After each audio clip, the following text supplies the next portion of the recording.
فاتحہ.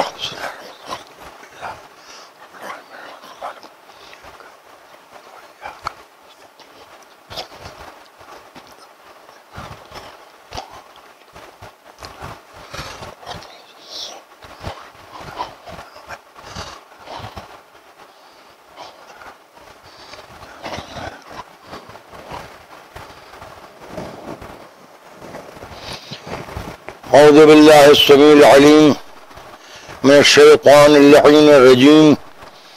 بسم اللہ الرحمن الرحیم. الحمد للہ الذی ہدانا لہذا وما كنا لنهتدی لولا ان ہدانا اللہ.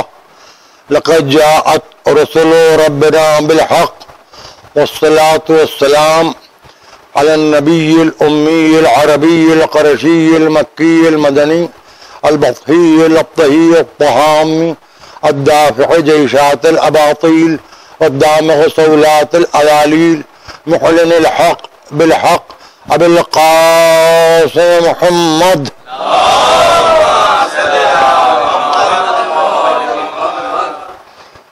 وعلى أهل بيته الطيبين الطاهرين المعصومين المظلومين الذين أذهب الله عنهم الرجس وطهرهم تطهيرا.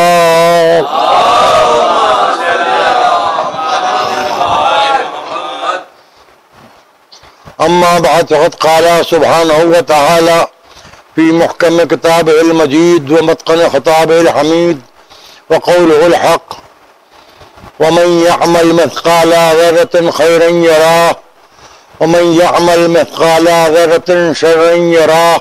صلوات بر محمد وعلى قرآن کے الفاظ کی تلاوت کا شرف حاصل کیا گیا ہے اور کل سے یہ سلسلہ گفتگو جاری ہوا ہے اور انشاءاللہ شب عاشور تک یہ سلسلہ جاری و ساری رہے گا.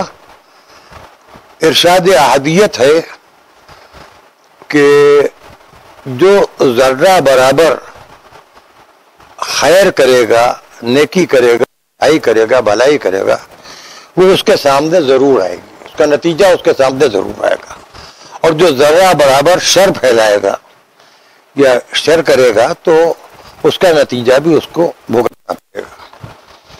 ہماری بہت ہی وسیع، عریض، پھیلی ہوئی اور ہمگیر زبان ہے اردو، لیکن ہماری اردو تقریباً 400 برس پرانی ہے. عربی کے اندر الفاظ کے ذخیرے بہت زیادہ ہیں بمقابل ہمارے. ہم اپنے الفاظ میں جس بات کو سمجھتے یا اپنے بچوں کو سمجھاتے ہیں اس میں ہمارا نقطۂ نظر یہ ہوتا ہے کہ لفظی ترجمے کے بجائے مفہوم کو ہم ادا کرنے میں کامیابی کی ایک کوشش کرتے ہیں. یہ ہمارا ایک طریقہ رہا ہے جو ہم نے اسلاف سے سیکھا ہے، اپنے بزرگوں سے سیکھا ہے. لیکن ایک بات میں جانتا ہوں کہ عزائے حسین ایک ایسی پناہ گاہ ہے کہ جس پناہ گاہ میں جو پناہ لے لے موت اسے نہیں آتی. اس کا ثبوت خود اردو زبان ہے. اس زبان نے غم حسین میں پناہ ڈھونڈ لی، غزل کے طریقے بدل گئے، نظم کے لفظیات بدل گئے اور نہ جانے کتنے نثر و نظم کے لب و لہجے تبدیل ہو گئے، مگر حسینیت کے حصار میں، عزائے سید الشہداء کے حصار میں جا کے لفظوں نے اجاگر ہونا سیکھا کربلا سے. اب یہ کہ ادب بھی دو طرح کا ہے، ایک ادب خیر ہے، ایک ادب شر ہے. ادب خیر دو چیزوں پر مشتمل ہے. پہلی چیز ہے سچی نیت اور دوسری چیز ہے کہ جو دل میں ہے وہی زبان پر ہو. بہت اہم بات یہ ہے. ادب شر وہ ہے کہ نہ نیت اچھی ہے، نہ ارادہ اچھا ہے، دل کچھ کہہ رہا ہے، زبان کچھ کہہ رہی ہے، قلم کچھ کہہ رہا ہے.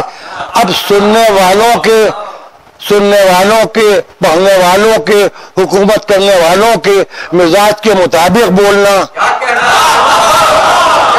لکھنا یا پڑھنا اور ہے، اور اس سچائی کو جو ہمیں اپنے آباء و اجداد سے وراثت میں ملی ہے اپنی اگلی نسلوں تک بڑھانا، یہ ایک ذمہ داری ہے جو نسلوں کے ماضی سے متعلق ہوتی ہے۔ دیکھیے آپ ایک بات سمجھ لیجئے، انسان کی زندگی میں انسانی شجرے کی اہمیت بہت ہے، اور یہ بھی سن لیجئے کہ بہت سے لوگ سائنس کو قرآن سے ہو، قرآن کو سائنس سے ہو، اسلام کو سائنس سے ہو، سائنس کو اسلام سے اپنی جنرل نالج کی بنا پر منطبق کرتے ہیں، ورنہ سائنس کی سوچ بالکل متضاد ہے ہر مذہب کی سوچ سے۔ میں صرف اسلام کی بات نہیں کر رہا ہوں، ہر مذہب کی سوچ سے۔ ہر مذہب میں معجزے ہیں، ہر مذہب میں معجزے دکھانے والے ہیں، ہر مذہب میں معجزے سنانے اور بتانے والے ہیں، اور سائنس معجزے کو مانتی نہیں۔ یہ ایک بنیادی بات ہے۔ سائنس کی نظر میں اگر رفیل خریدنے والا اس پر ناریل پھوڑ کے سواستکا کا نشان بنا رہا ہے تو سائنس اس کا مذاق اڑاتی ہے۔ اچھا ایک چیز اور سن لیجیے، میں بڑی اہم بات آپ کی خدمت میں عرض کرنا چاہ رہا ہوں۔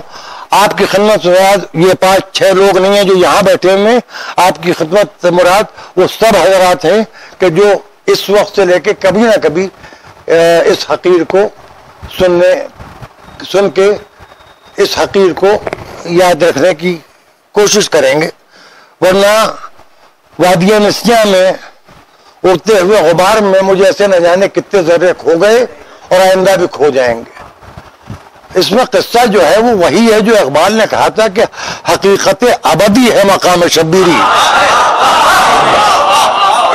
ورنہ سب کچھ مٹنے والا ہے، سب کچھ فنا ہونے والا ہے۔ تو عرض یہ تھی عزیزوں کہ معجزے کا ہر مذہب کے لوگ دوسرے مذہب کا مذاق اڑاتے ہیں۔ آج میں اپنے بچوں کو ایک بات بتاؤں، وہ تقریباً سن 1973 یا 1974 کا قصہ یہ کہ میں بمبئی میں تھا اور یہ ایام اعزاز تھے اور ایک خمسہ میں پڑھ رہا تھا، تو میرے میزبان مجھے لے کے چلو، میں نے کہا آج راستہ آپ نے بدل دیا، پہلے تو ادھر ولی سیفیس سے واٹر روڈ ہوتے ہوئے ادھر سے گھوم کے جاتے تھے، یا اس سے واٹر روڈ سے پہلے حاجی علی سے ادھر مڑ جاتے تھے۔ وہ راستہ اب بہت سی عمارتیں بدل گئی ہیں، نقشے بدلتے رہتے ہیں، تو ان کا کہ نہیں آج مورتی وسرجن ہے۔ میں نے کہا یہ مورتی وسرجن کیا ہوتا ہے؟ کیونکہ اس وقت تک ٹی وی نہیں آیا تھا ہمارے ہندوستان میں، اور یہ جدید ترین جو وسائل ہیں آج آپ نوجوانوں کے تو ہاتھ میں پوری دنیا ہے۔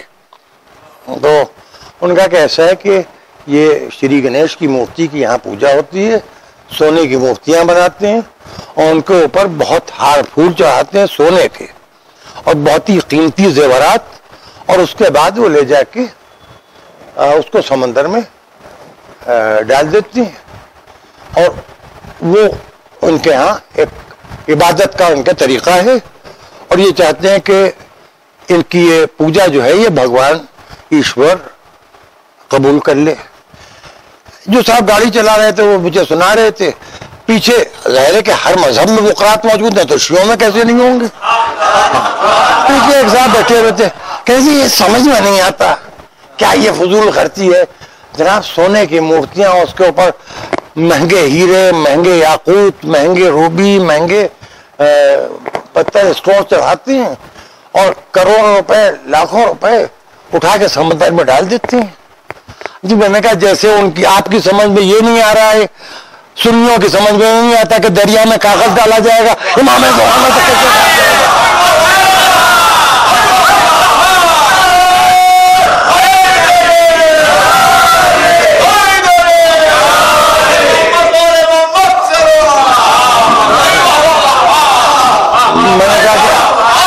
میں نے کہا دیکھیے یہی ہے مزاج کی وہابیت،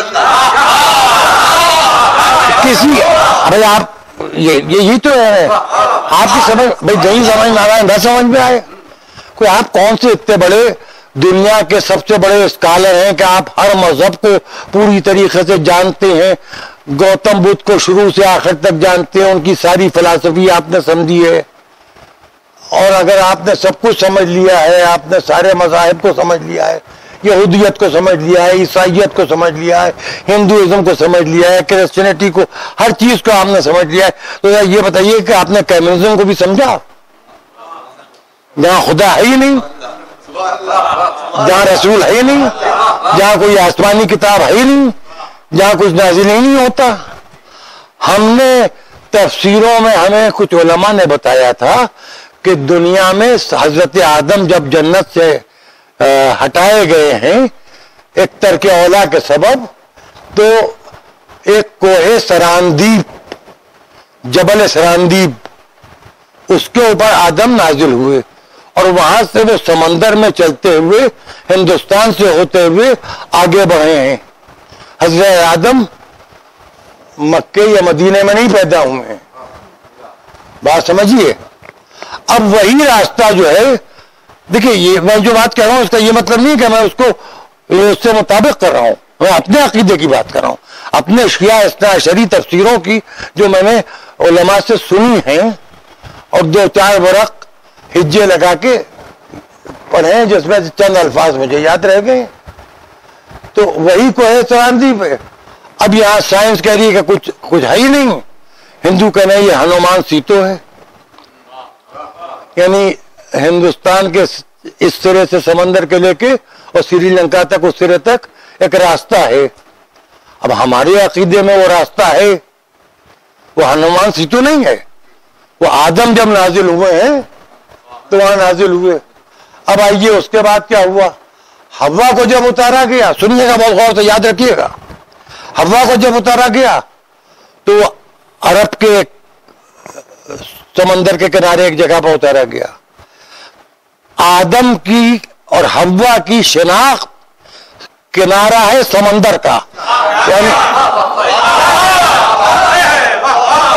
سمندر کا مطلب ہے پانی، پانی کا مطلب ہے پاکیزگی اور طہارت۔ اب آدم ادھر سے چلے اور حوا سے آدم کی ملاقات جس جگہ پر ہوئی، آدم حوا کون ہوئی؟ انسان کی دادی ہوئی نا، اس جگہ کا نام عربوں نے رکھا جدہ، جو آج کل سعودی عرب میں ہے۔ جدہ میں آدم اور حوا کی ملاقات ہوئی، پھر یہ لوگ اور آگے بڑھ گئے یروشلم کی طرف ادھر۔ اب مجھے پوری تفصیل نہ معلوم ہے، نہ مجھے بیان کرنا ہے، میں اپنے چھوٹا موٹا جاہل آدمی ہوں، اور یہ بھی سن لیں پڑھے لکھے کہ میں جاہل ہوں، اور جاہلوں کا بھی حق عزائے حسین پر ہے، لہذا میں جاہلوں کے لیے مجلس پڑھتا ہوں، پڑھے لکھوں کے لیے نہیں پڑھتا ہوں۔ پڑھے لکھوں کے لیے وہ پڑھے لکھے پڑھتے ہیں کہ جو اپنے حلق میں اٹک کے مر جاتے ہیں۔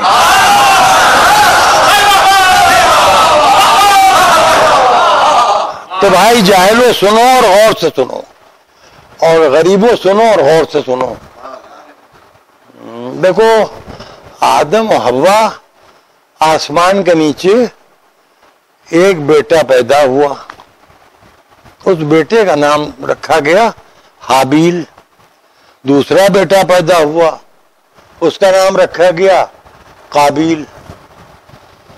اب یہ کہ اللہ کی بارگاہ میں قربانی، چونکہ دیکھیں محرم سے پہلے بقرعید کا مسئلہ تھا، اور اجتماعی قربانی ہوگی کہ انفرادی ہوگی، اور یہ کہ کہتے تو سب یہی ہیں کہ قربانی اللہ قبول کر لے، ورنہ چھچھورے مالدار یہ کرتے ہیں کہ بڑا سا بکرا گدھے سے کم چھوٹا، اچھا چونکہ نیت ناقص ہوتی ہے لہذا وہ بکرا بھی ناقص ہوتا ہے۔ وہ بکرا خرید کے اس کے گلے میں ایک ہار پھول کو ڈال دیتے ہیں، اور اس کے بعد اس کو گلے میں رسی باندھ کے محلے میں گھر کے لڑکوں سے کہتے ہیں نچاؤ، تاکہ غریب آدمی یہ دیکھے کہ ان کے یہاں اتنا بڑا بکرا آیا، اور ہم تو اتنا بڑا خرگوش بھی نہیں خرید سکتے۔ دے رہے ہیں قربانی، لیکن اطراحٹ زیادہ ہے اس میں۔ اگر چپکے سے قربانی دے لو، اور دمبا آیا تھا تو دمبے کی قربانی دے لو، اس کا متبادل بکرا ہو سکتا ہے. اب یہاں 2 بیٹوں نے قربانی دی, نظر مانی, منت مانی. اب منت کا بھی تو وہاں مذاق اڑتا ہے نا, ابھی یہ کیا ہے, یہ کلاوا کیا ہے, یہ ہتھ کڑی کیا ہے, یہ علی کا یا علی وارث کا لاکٹ کیا ہے. ہمارا کیا اخباری ہو گئے ہو, کیا ملنگ ہو گئے ہو؟ اس کا جواب ہے کہ کیا تم مقصر ہو گئے ہو؟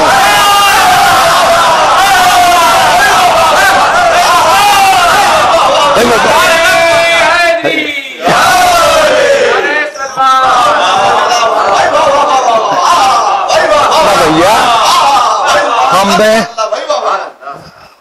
72 سال کی زندگی ہے, ہمیں نہیں معلوم کب ہماری اماں نے ہمارے گلے میں کلاوا ڈالا تھا, کب ہمارے ہاتھ میں منت کی ہتھ کڑی پہنائی گئی تھی.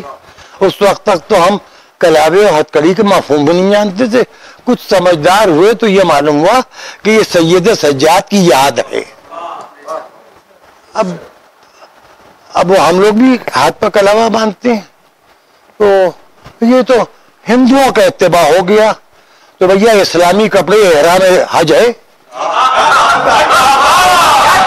یہ پینٹ کیا ہے, یہ شرٹ کیا ہے, یہ کرتا کیا ہے, یہ پیجامہ کیا ہے؟ شیروانی تو ہندوستان کی ایجاد ہے. 56 بٹنوں کی شیروانیاں پہنے زیتے ہاک رہے ہو.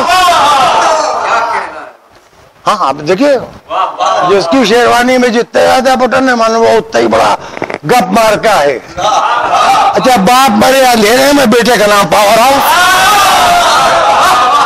ایسے ایسے لوگ کوئی باپ دادا پردادا قابل ذکر نہیں, کچھ نہیں, اور آسمان پہ چڑھے ہوئے. اچھا دیکھیے, دنیا میں صرف ایک کام ایسا ہے جس میں کوئی محنت نہیں پڑتی, وہ جھوٹ بولنا. بغیر محنت کے آدمی جھوٹ بول لیتا ہے, اور اس سے بڑا جھوٹا کوئی نہیں. جملہ یہاں سے شروع کرے کہ جناب میں جھوٹ نہیں بولتا. اچھا اس سے بڑا بے ایمان کوئی آدمی نہیں جو کہ جناب میں بڑا ایماندار آدمی ہوں. سمجھ لیے یہ بے ایمانی کر چکا ہے یا کرنے والا ہے, اور آدھی بے ایمان ہے. اپنی صفائیاں کیوں دے رہے ہو بھیا؟ تم نے کس نے تمہیں کہہ دیا کہ تم جھوٹ بولتے ہو جو تم کر رہے تھے؟ ہاں میں سچ بات ہوں اور سچی بات کہتا ہوں. بالکل بہت سے لوگ سچ بولتے ہیں, لیکن یاد رکھیے گا انسانی نفسیات کی کمزوری کی بات میں عرض کر رہا ہوں کہ سچ بولنا بہت آسان ہے دوسرے کے لیے, سچ بولنا بہت مشکل ہے اپنے لیے. اپنے لیے سچ وہی بول سکتا ہے جس کے دامن پر تر کے اولا کا دھبا بھی نہ ہو.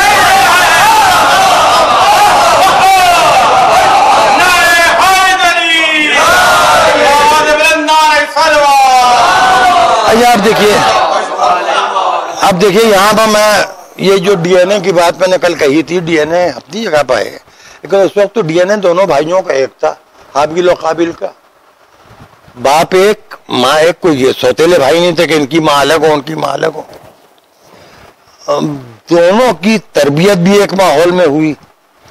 زمین خالی پڑی ہوئی تھی, کوئی جائیداد کا بھی جھگڑا نہیں تھا کہ یہ پورشن ہمارا ہے وہ پورشن تمہارا ہے, یہ بلڈنگ ہماری ہے وہ بلڈنگ تمہاری ہے, یہ گھر ہمارا ہے وہ گھر تمہارا ہے. کوئی اس قسم کا بھی جھگڑا نہیں تھا. اچھا کوئی کتاب بھی نازل نہیں ہوئی تھی کہ اس کو پھاڑ کے کیا جاتا کہ آدھی کتاب ہماری ہے آدھی تمہاری ہے.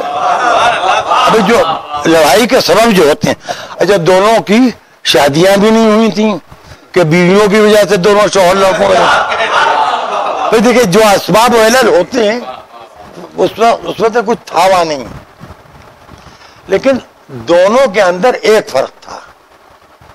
دیکھیے دونوں معصوم کے بیٹے ہیں. میں بڑی نازک سی بات کہہ رہا ہوں یہاں, میرے بچوں یاد رکھنا اس بات کو.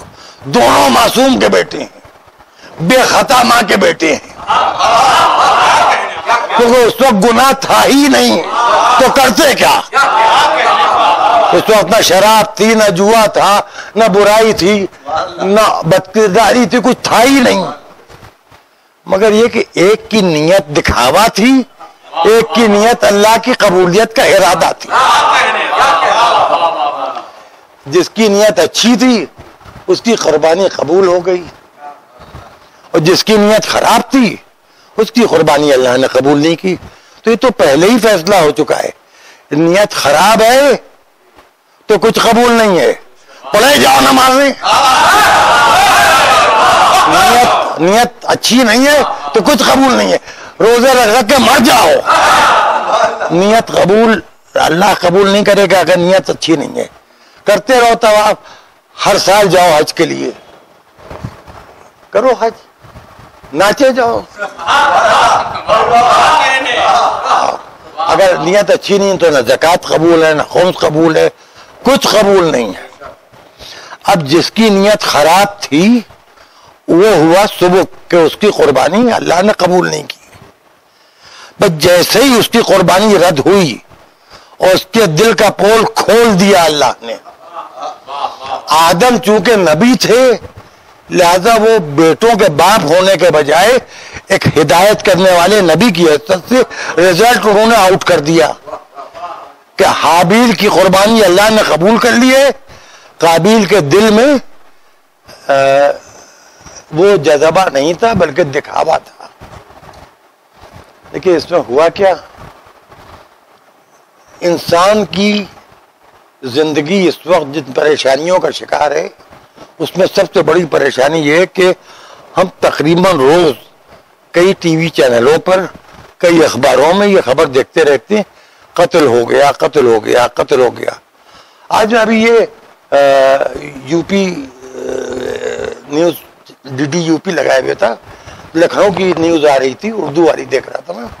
تو آج ہمارے چیف منسٹر نے موازنہ کیا ہے کہ ان کی سرکار میں اتر پردیش میں قتل بمقابل پہلے کے اب اتنے کم ہونے لگے ہیں. انہوں نے نہیں کہا کہ قتل ختم ہو گئے ہیں. تو یہ قتل کا مسئلہ ابھی بھی بنا ہوا ہے, اس سے پہلے بھی مسئلہ تھا. اب اس میں ہوا یہ کہ جو ناکام ہوا, جو اللہ کی نظر میں ناقابل قبول ہوا, جس کی قربانی میں دکھاوا تھا, بلکہ صاف لفظوں میں کہوں جس کے خیر میں بھی شر تھا, جس کے خیر میں بھی شر تھا, وہ ہوا ذلیل. عزت پائی اس نے جس کے دل اور زبان, نیت و ارادہ اللہ کے لیے تھا. اب جو ذلیل ہوا اس کی سمجھ میں یہ آیا کہ جس کی وجہ سے ذلیل ہوا ہوں اس کو قتل کر دوں.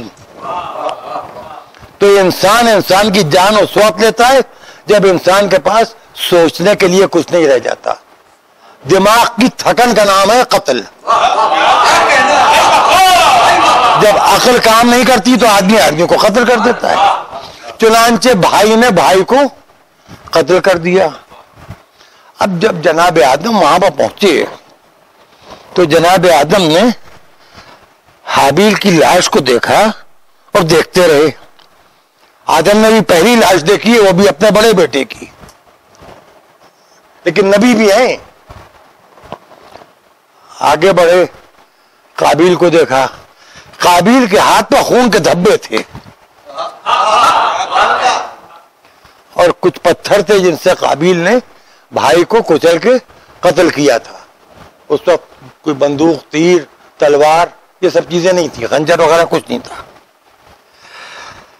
جناب آدم نے جناب حوا کو آواز دی, کہا آؤ اب ہمارے اصل امتحان شروع ہو رہا ہے.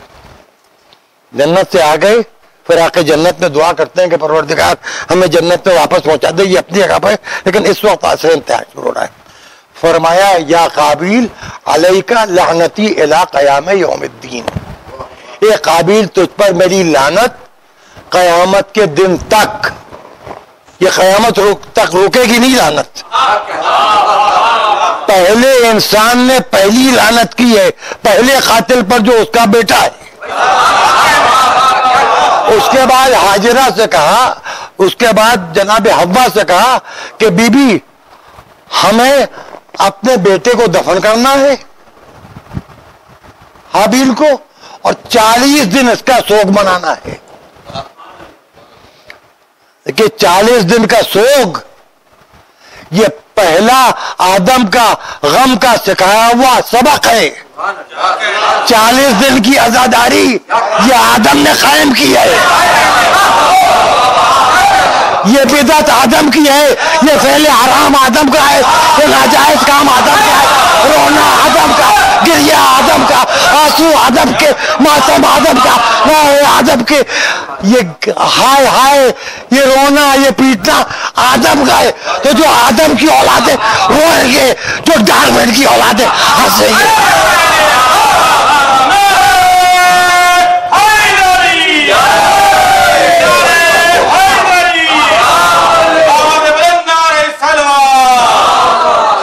یہ رونا کیا ہے؟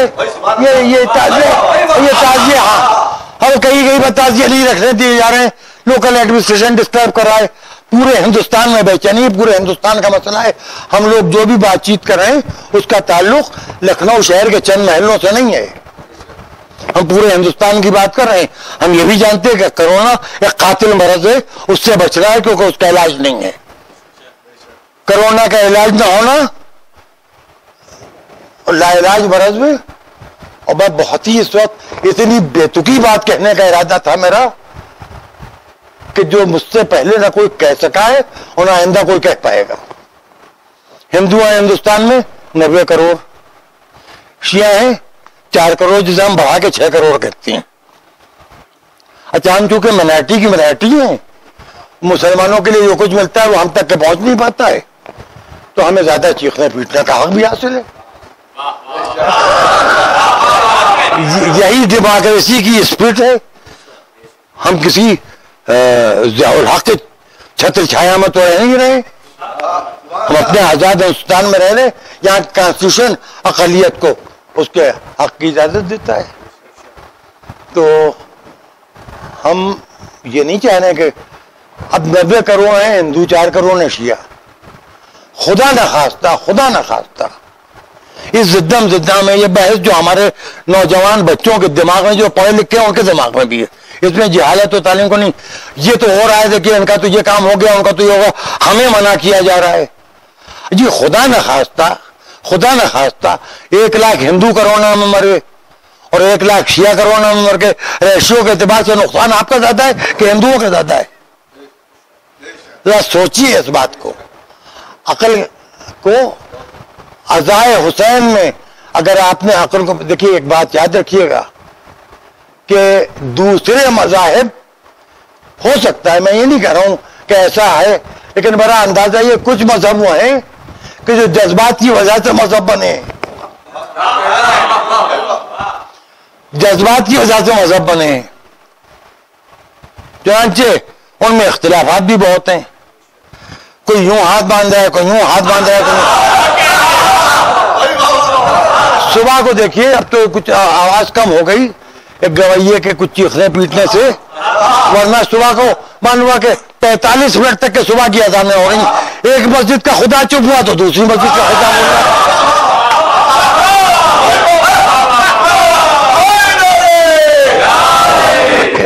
میں یہ تو باتیں میں اس لیے کر رہا ہوں کہ ان تاریخوں میں، ابتدائی تاریخوں میں بہت سی ایسی باتیں ہیں جو میں کہہ سکتا ہوں، لیکن آپ یہ غور کیجئے کہ کتنی چیزیں ظاہرداری کا شکار ہو جائیں۔ اب آئیے صاحب، اختلافات ہیں، ہمارے ہاں کوئی اختلاف نہیں ہونا چاہیے، اگر ذاتی اختلافات ہیں تو اسے بھلا دینا چاہیے۔ اگر کم نسب لوگوں کو، عالی نسب لوگوں سے اختلاف ہے تو لڑنے کے لیے سال بھر پڑھائے، یہ 2 مہینے 8 دن کو عزا کے ایام کو ذاتیات پر خرچ کرنا مناسب نہیں ہے۔ اور یہ یاد رکھنا میاں، محرم میں انسان کی فطرت بدلتی ہے، شجرہ نہیں بدلتا۔ جو جس کی اولاد ہے وہ اسی کی اولاد رہے گا، سمجھیں آپ۔ اب یہ خیر جملہ معترضہ تھا، اور جملہ معترضہ قابل اعتراض بھی ہو سکتا ہے، یہ الگ سے آ گیا۔ میں آپ سے ایک بات کہنا چاہ رہا ہوں، اس کو سنیے، جہاں جہاں میری بات مجھے دیکھا اور سنا جا رہا ہے یہ سنیے۔ دوسرے مذاہب میں، اور معاف فرمائیے گا مسلمانوں کے دوسرے فرقوں میں، جذبات کی دین ہے مذہب، جذبات کی دین ہے مذہب۔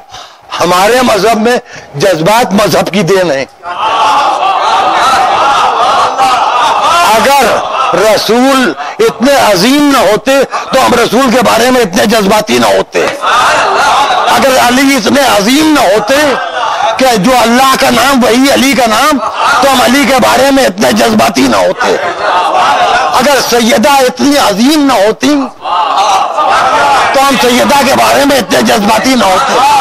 اگر جناب خدیجہ اتنی عظیم نہ ہوتی تو اتنی رسول کی بیویاں تھی، ہم خدیجہ ہی کے بارے میں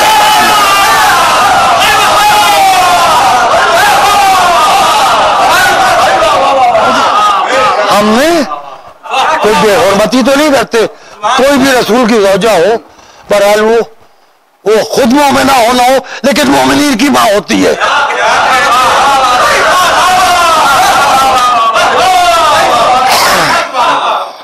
اب جناب خدیجہ بنت خویلد اس عظیم گھرانے کی خاتون جناب خدیجہ کی بہن تھیں. انہوں نے اپنی کنیز کی بیٹیوں کے نام رکھے تھے. کسی کا نام رکھ دیا تھا زینب، کسی کا نام رکھ دیا تھا کلثوم. یہ جناب خدیجہ کی کنیز کی بیٹیاں تھیں جنہیں جناب خدیجہ کی بہن نے گود لے لیا تھا. اس کنیز کو آزاد کر دیا تھا اس کی بچوں کی. یہ سرپرستی کا اس خاندان کی حال تھا. ان کو ڈھکیل کے جناب خدیجہ کی اولاد بنا دیا. اور جانتے سب ہیں. دیکھیے اس میں یہی تو اصل معاملہ ہے. ہمارا جو اختلاف ہے وہ جاہلوں سے نہیں ہے، ہمارا اختلاف پڑھے لکھوں سے ہے.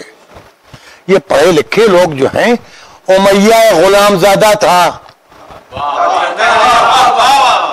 اس کو کہاں لا کے آپ اس خاندان سے ملا رہے ہیں جس خاندان کے غلام کی اولاد تھا. امیہ آزاد بھی نہیں کیا گیا تھا، غلام مرا تھا، اور پیٹ جوڑ دی اور پیٹ جوڑ دیا اور یوں کاٹا گیا. جی گہنے کو آئیے، آج رسول کے نام پر اتنی حدیثیں ہیں کہ اگر ایک ساتھ بیٹھ کے سنائی جانے لگے تو رسول کی زندگی کم ہے، رسول کی طرف منسوب الفاظ زیادہ ہیں. جس کی جو سمجھ میں آیا، نیا جھوٹ بولنے کی ایک فیکٹری کھلی اور وہ فیکٹری بہت بڑی فیکٹری بنی دمشق میں، جہاں علماء کو کی ڈیوٹی لگائی گئی. جو ہے قال رسول اللہ، قال رسول اللہ، رسول اللہ نے کہا، رسول اللہ نے کہا، رسول اللہ نے کہا. تو مجھے یہ بتاؤ رسول اللہ نے یہ کب کہا ہے کہ میری اولاد کے ماننے والوں کے اوپر دباؤ ڈالو؟ رسول اللہ نے یہ کب کہا ہے کہ میری تاریخ ولادت میرے صحابیوں کے نام کے جھنڈے اٹھائے؟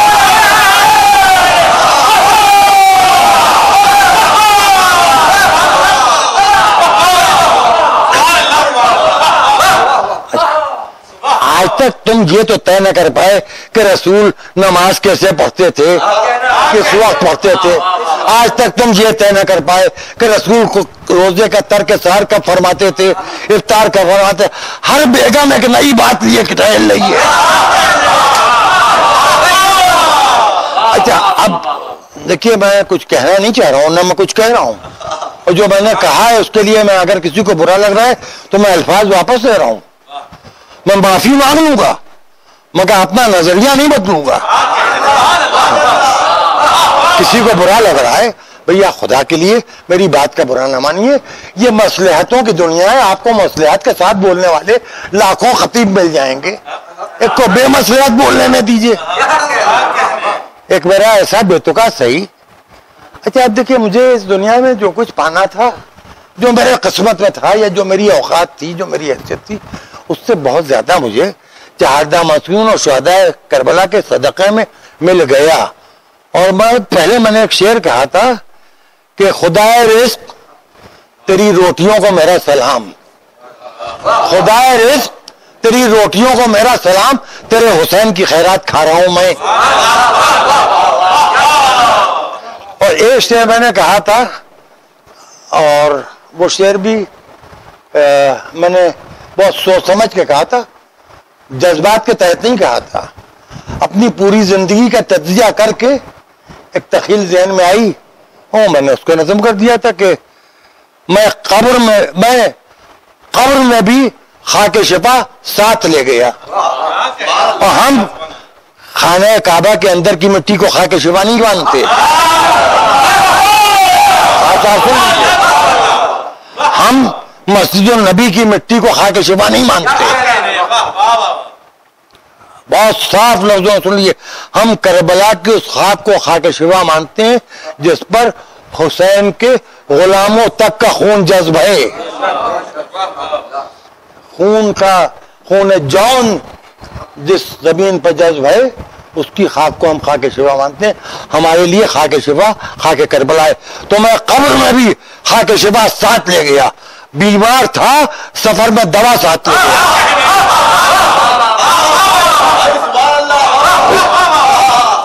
جو گناہوں کی بیماریاں ہیں، جو کمیوں کی بیماریاں ہیں، جو عبادت کی کمیوں کی بیماریاں ہیں، وہ سجدہ مقبولہ جو بہت سے لوگ کرتے ہیں ان کی پیشانی پر اس کے نشان ہوتے ہیں.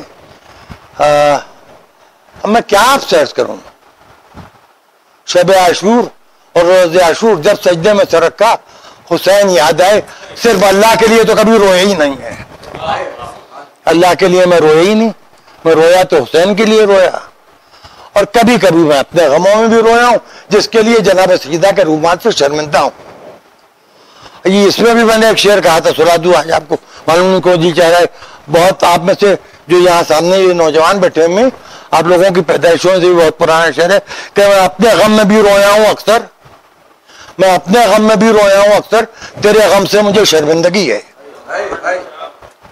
جب باپ کا سایہ سر سے اٹھا، جب بڑے ابا کا سایہ سر سے اٹھا، جب ماں کا سایہ سر سے اٹھا تو آنسو بہے، وہ تو ذاتی غم میں بہے. ہمیں خلق کیا گیا حسین غم میں رونے کے لیے، کیونکہ مسجد میں بیٹھ کے حسین یہی بات کر رہے تھے کہ یہ بتائیے نانا کہ روز محشر آپ کا رویہ میرے رونے والوں کے ساتھ کیا ہوگا. کہا بیٹا صفی روز جزا ہوں، سب سے پہلے تمہارے رونے والوں کو میں جنت بھیجوں گا. اس کے بعد علی مرتضیٰ کی آنکھوں میں آنکھیں ڈال کے بچہ کہہ رہا ہے آپ کا رویہ کیا ہوگا میرے رونے والوں کے ساتھ. کہ میں ساقی حوض کوثر ہوں، قیامت کی گرمی ہوگی، قیامت کے روز انبیاء پیاس سے زبانیں چبا رہے ہوں گے. میں تم سے وعدہ کرتا ہوں کہ تمہارے رونے والوں کو سب سے پہلے میں جام کوثر سے سیراب کروں گا. رونے والوں، حسین نے ایک وصیت کر دی کہ جب ٹھنڈا پانی پینا تو میری پیاس کو یاد کرنا. اب میں یہاں پر ایک جملہ کر رہا ہوں، ہم تو وہ ہیں کہ ایام اعزاں میں ٹھنڈا پانی دیکھ کے رونے لگتے ہیں، پیاس ہم کو لگتی ہے، یاد آتی ہے حسین کی پیاس. اس کے بعد کہتے ہیں بھیا حسن آپ کا رویہ کیا ہوگا؟ فرمایا میں بھی جوانہ جنت کے سرداروں کی طرح تمہاری طرح جوانہ جنت کا سردار ہوں، سب سے پہلے تمہارے چاہنے والوں کو جنت میں بھیجوں گا. اب بیٹا آ کے ماں کی گود میں بیٹھ گیا کہ بہن علی اماں آپ کا رویہ کیا ہوگا؟ اماں آپ مجھے بہت چاہتی ہیں، یہ تو اپنی جگہ پہ میرے چاہنے والوں کے ساتھ، میری آزاداری کرنے والوں کے ساتھ آپ کا برتاؤ کیا ہوگا قیامت کے دن؟ کہا بیٹا تیری ماں کیا کر سکتی ہے تیرے رونے والوں کے لیے؟ بس تجھ سے ایک وعدہ کروں کہ جنت کے دروازے پہ کھڑی ہو جاؤں گی، سر کے باہر کھول دوں گی، اور جب تک ایک ایک رونے والا جنت پہ چلا نہ جائے میں خود جنت پہ قدم نہیں رکھوں گی. حسین مطمئن ہو گئے، اور حسین 28 رجب سن 60 ہجری کو اپنے نانا کے مدینے سے ہمیشہ کے لیے رخصت ہوئے. ایک جگہ قیام تھا، دیکھا کوئی مسافر جا رہا ہے، کہا ابا ذرا اسے بلاؤ، یہ کوفے کی طرف سے آتا ہوا دکھائی دے رہا ہے. بلایا، یہ 18,000 کوفیوں نے بیعت کی اور پھر بدل گئے. یہ مجھے یاد دلا دیجیے گا کہ یہ کوفے کے شیعہ نے کوفہ، شیعہ نے علی تھے، شیعہ نے حسین کو قتل کیا، شہید ہو رہے ہیں. تو قاتل شیعہ کون تھے اور کس کے تھے، اور جو رو رہے ہیں یہ شیعہ کون ہیں اور کس کے ہیں؟ یہ گفتگو انشاءاللہ یاد دلا دیجیے گا کل مجلس سے پہلے، یہ انشاءاللہ کل یہ گفتگو ہوگی. اب وہ قبائل کے سردار کچھ بک گئے، کچھ ڈر گئے.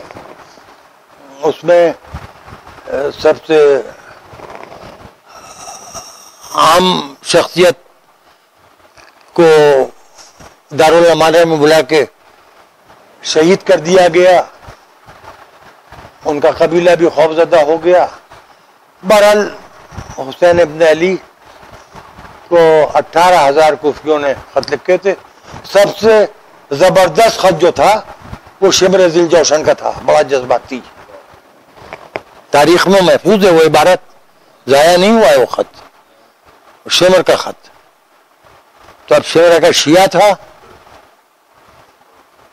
تو پھر آپ جانیے اس وقت کل گفتگو ہوگی کہ حسین کے قاتلوں کا مذہب مسلک کیا تھا۔ مسافر آیا، جناب مسلم کی سنانی سنی، رقیہ بنت مسلم کو بلایا، 4 برس کی مسلم کی یتیمہ ہے اور 4 برس کی حسین کی بھی بیٹی ہے۔ بیٹی اس بات کی عادی تھی کہ بابا اس کو بلاتا تھا، آج بھانجی کو بلا لیا، پیچھے بیٹی بھی آئی۔ اچھا جس گھر میں چھوٹے بچے، اس گھر کے لوگوں کا تجربہ ہے، ایک بچے کو بلائیے تو دوسرا بچہ خود بخود آگے بڑھ کے آ جاتا ہے کہ ان کو بلائے ہمیں بھی بلائیں، ان کو پیار کر رہے ہیں تو ہمیں بھی پیار کریں، ان کو گلے سے لگا رہے ہیں تو ہم کو بھی گلے، یہ بچوں کی فطرت ہوتی ہے۔ اللہ آپ سب کے گھروں کو ہر بلا اور ہر آفت سے محفوظ رکھے، اور جتنے بھی حسین کے نام پر آنسو بہانے والے سب بچے، اس کے علاوہ ہر مذہب و ملت کے لوگ، سب کے بچے سلامت رہیں، ہر بلا ہر آفت سے محفوظ رہیں، اور اس کورونا کی وبا سے اللہ ساری انسانیت کو شفا عطا کرے، اس کی ویکسین دستیاب ہو۔ حسین کی بیٹی نے پہلی مرتبہ اس کے ساتھ یہ واقعہ ہوا کہ اس کے ہوتے حسین نے بھانجی کو بلایا، گود میں بٹھایا، ایک صندوقچہ کھولا، 2 بالیاں تھیں، وہ بچی کے کانوں میں پہنائی، ماتھا چوما۔ اچھا اس گھر کے سسٹم کو جاننے والے بچوں کو کچھ بتانا نہیں پڑتا ہے، بچے جو دیکھتے جاتے ہیں وہ خود بخود کرتے جاتے ہیں۔ ایک بتا بچی توپ کو کھڑی ہوئی، ماموں میرا بابا کہاں ہے؟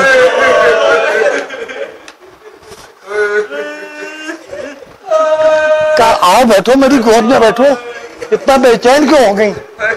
کہا جب سے دیکھ رہی ہوں یہ برتاؤ آپ کا یتیم بچوں کے ساتھ میں نے دیکھا ہے، اور یہی بڑے ماموں کا امام حسن کا بھی برتاؤ یہی تھا، یتیموں کے سر پر دست شفقت پھیرنا اور بچوں کو کچھ نقد دینا اور بچیوں کو کوئی زیور پہنا دینا اور ان کا ماتھا چومنا، یہ برتاؤ آپ کا یتیم بچوں کے ساتھ ہے۔ حسین کا جواب، بھانجی کو جواب دے رہے کریں، رقیہ جب تک کہ میں زندہ ہوں اپنے کو یتیم نہ سمجھنا، لیکن میں نے جو بات کہہ لی اس کو سوچیے، اور سوچیے کہاں تک کہ سوچیں گے آپ۔ لیکن حسین کا یہ وعدہ جو ہے یہ 10ویں محرم کی عصر تک کا ہے نا،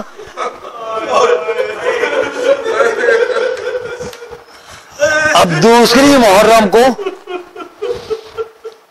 اب راستے میں حر کا لشکر ملا، اس کے بعد دوسری محرم کو حسین کربلا پہنچے اور نہر القبا کے کنارے آقا عباس نے خیمے نصب کیے،